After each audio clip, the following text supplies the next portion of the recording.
Proverbe chapitre 24. Ne porte pas envie aux hommes méchants, et ne désire pas être avec eux, car leur cœur médite la ruine, et leurs lèvres parlent d'iniquité. C'est par la sagesse qu'une maison s'élève, et par l'intelligence qu'elle s'affermit.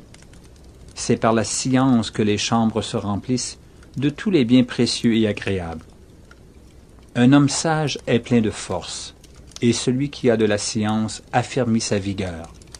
Car tu feras la guerre avec prudence, et le salut est dans le grand nombre des conseillers. La sagesse est trop élevée pour l'insensé, il n'ouvrira pas la bouche à la porte.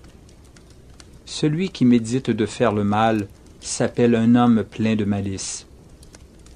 La pensée de la folie n'est que péché, et le moqueur est en abomination parmi les hommes. Si tu faiblis au jour de la détresse, ta force n'est que détresse. Délivre ceux qu'on traîne à la mort, ceux qu'on va égorger, sauve-les. Si tu dis « Ah, nous ne savions pas », celui qui pèse les cœurs ne le voit-il pas? Celui qui veille sur ton âme ne le connaît-il pas? Et ne rendra-t-il pas à chacun selon ses œuvres? Mon fils, mange du miel, car il est bon. Un rayon de miel sera doux à ton palais. De même, connais la sagesse pour ton âme. Si tu la trouves, il est un avenir, et ton espérance ne sera pas anéantie. Ne tends pas méchamment des embûches à la demeure du juste, et ne dévaste pas le lieu où il repose. Car 7 fois le juste tombe et il se relève, mais les méchants sont précipités dans le malheur.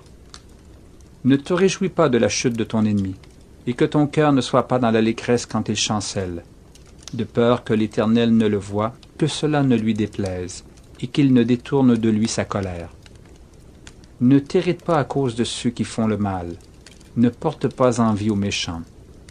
Car il n'y a point d'avenir pour celui qui fait le mal, la lampe des méchants s'éteint. Mon fils, crains l'Éternel et le roi, ne te mêle pas avec les hommes remuants, car soudain leur ruine surgira, et qui connaît les châtiments des uns et des autres? Voici encore ce qui vient des sages. Il n'est pas bon dans les jugements d'avoir égard aux personnes. Celui qui dit aux méchants, « Tu es juste », les peuples le maudissent, les nations le maudissent. Mais ceux qui le châtient s'en trouvent bien, et le bonheur vient sur eux comme une bénédiction. Il baisse les lèvres celui qui répond des paroles justes. Soigne tes affaires au dehors, mets ton champ en état, puis tu bâtiras ta maison. Ne témoigne pas à la légère contre ton prochain. Voudrais-tu tromper par tes lèvres? Ne dis pas, je lui ferai comme il m'a fait. Je rendrai à chacun selon ses œuvres. J'ai passé près du champ d'un paresseux, et près de la vigne d'un homme dépourvu de sens. Et voici, les épines y croissaient partout, les ronces en couvraient la face, et le mur de pierre était écroulé. J'ai regardé attentivement, et j'ai tiré l'instruction de ce que j'ai vu. Un peu de sommeil, un peu d'assoupissement, un peu croiser les mains pour dormir, et la pauvreté te surprendra comme un rôdeur, et la disette comme un homme en armes.